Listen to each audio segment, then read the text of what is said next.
Hi everybody, my name is Ryan Haar and this is my Module 1 introduction video.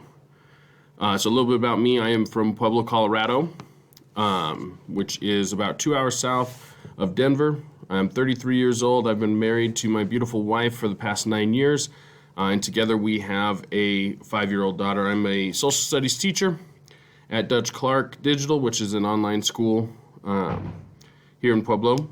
This is my 7th year of teaching. I'm also an assistant head football coach at Pueblo South High School, which is my 13th year coaching.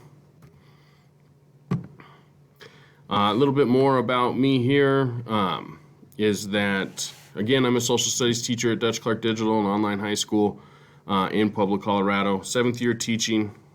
I am the assistant football coach and offensive run game coordinator at Pueblo South High School. I have a bachelor's degree in history and education from the Colorado State University Pueblo, and I have a master's degree in sports coaching from the University of Northern Colorado, and this is my second master's degree that I'm working towards now.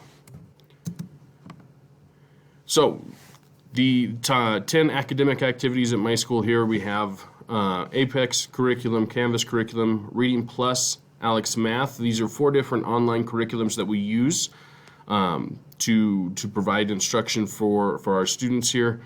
We have Title I nights and Title I engagements. We have the state assessments, parent-teacher conferences, concurrent enrollment for students that are juniors or seniors, where they can take college classes and earn college credit towards a degree while still being part of our school. We do support a summer school program for our district here at our school, and we do take different field trips. My administrator supports these activities through different leadership teams, PLCs, and through department chairs. He kind of works together and sits on these different teams and sits during these different meetings to get updates as far as what's going on. I think the programs that we have offered here at our school are great, and they all support student learning in various ways, and they meet the student where they're at. One thing that I would do differently is I would try to empower staff to try new ideas within the different platforms, trying to reach students in different ways if we could. And one of the big things that we need to think about is just getting used to these different programs and the great results that we're able to get from them. It is a lot of technology, and so it does take a little bit of time to get used to. 10 non-academic activities are sports, clubs, cheer and dance teams, band. We do a fun Thursday here, which consists of, if you have all of your assignments caught up for the week and you do these different things, we offer different fun activities Thursday afternoons. School concession stands, we do assemblies, there's spirit days to build culture, video announcements done by our students to let them know what's going on, and we also have building aids to help throughout the building. My principal does a lot of promotion for these and allotment of time for the prep to make sure that we have what we need and we're able to get these kids involved in things other than just academics here. I think that these are just a great opportunity for all students. I think it's great for students to be able to be involved with things other than just academics while they're at school. And the clubs and sports provide a lot of life lessons for those students. I believe that we continue to support activities and create more opportunities for students. If we find more opportunities where students are able to get involved, I think the better. Especially in Pueblo, where we do have some different issues outside of school as far as gangs and stuff like that. And so I think the more opportunities that we can provide, the better off our students can be here. The stakeholders have the option of being involved in these different activities, and so they do enjoy the activities that they are involved in. 10 things I learned from the resources, okay? Non-academic skills. I never really thought of them as non-academic skills. I just kind of, it's part of life lessons to where you got to be responsible, you got to be on time, you got to learn how to focus, and these different things that we teach, and I do it a lot with coaching too, but I never thought of it as non-academic skills. I just thought of it, you're teaching these life lessons and how to be successful later on in life. Number two, employers put a high value on non-academic skills. The non-academic skills have the ability to determine success of a career, and it's stuff that you preach a lot, and you don't always see it kind of go to fruition or anything like that.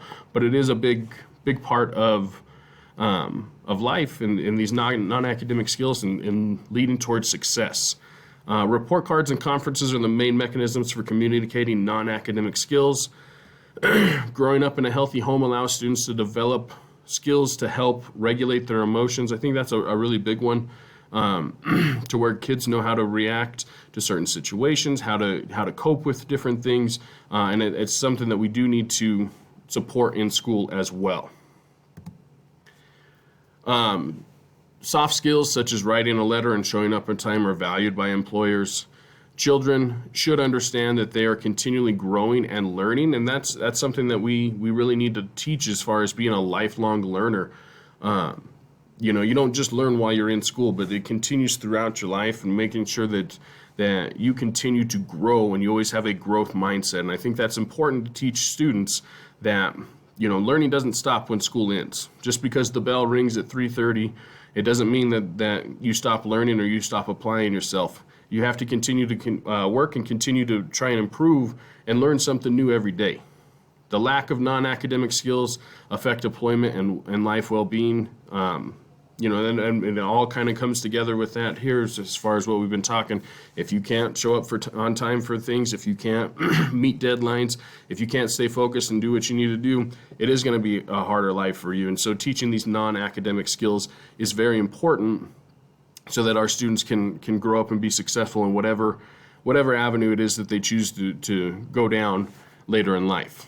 Non-academic skills are essential to the success in adulthood, and non-academic skill lessons can lead to academic gains. I think that's a really important thing, is that if we teach the kids how to be self-sufficient and we teach the kids, responsibility and stuff like that, and being a lifelong learner, they're more willing to go out and learn things, and that's going to not only help them later on in life, but it can help now and help them with their reading levels by going out and doing different research for things. It can help them with math. It can help them with so many different things if we just teach these non-academic skills and we support them more than just academically while they're at school.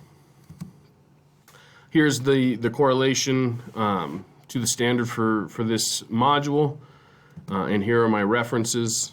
Thank you guys. It's nice to meet you guys. I look forward to watching your videos, and I look forward to going through this class with you guys. Thanks.